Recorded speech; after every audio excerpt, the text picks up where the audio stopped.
மாணவர்களே, இன்றைக்கு நாங்கள் இந்த ஃபர்ஸ்ட் பர்சன் நாங்கள் படிச்சிட்டோம், தேர்ட் பர்சன் படிச்சிட்டோம். இன்றைக்கு வந்து செகண்ட் பர்சன்டா நீ நீ செகண்ட் பர்சன்டா இது வந்து நீ. அப்போ நீ என்றால் முன்னிலை, முன்னுக்கு நிற்கிறது முன்னிலை என்று நீங்கள் சொல்லிக் கொடுங்கோ. ஆனால் இதில் ஒரு ஸ்பெஷல் இருக்கு என்னென்றால்,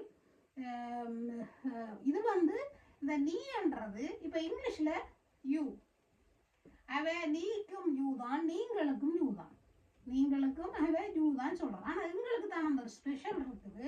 நீ என்றா வயசு குறைஞ்ச ஆக்கள் அல்லது உங்களோட தம்பி, உங்களோட தங்கச்சி, சில பேர் வந்து டீச்சர்ஸ் சொல்கிறாங்க இங்கே வந்து வாணி ரெண்டு கொஞ்சம் ஒரு கைண்டாக சொல்கிறது, அது ரூட் இல்லை, கைண்டாக சொல்கிறது. இங்கே வா இங்கே பிள்ளை செய்த கட்டணம் எடுத்துக்கொண்டு வா ரெண்டு டீச்சர்ஸ் மாணவர்களை சொல்கிறது.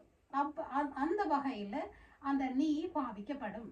என்ன அந்த நீ இது வந்து சிங்குலர், இது வந்து சிங்குலர் மற்ற அது வந்து இது வந்து போய்க்கும் வரும், கேர்ளுக்கும் வரும், ப்ளஸ் கேர்ளுக்கும் வரும். நீ என்றா ஒரு ஆணாயும் இருக்கலாம், பெண்ணாயும் இருக்கலாம். அப்போ நீங்கள் இதை கவனித்து வச்சுக்கொள்ளுங்கோ. இதை நீ அப்போ இதோட நாங்கள் first person, second person, third person முடிக்கிறோம். அப்போ இதை நீங்கள் கவனிச்சுக்கொள்ளுங்கோ. Thank you, see you, bye bye.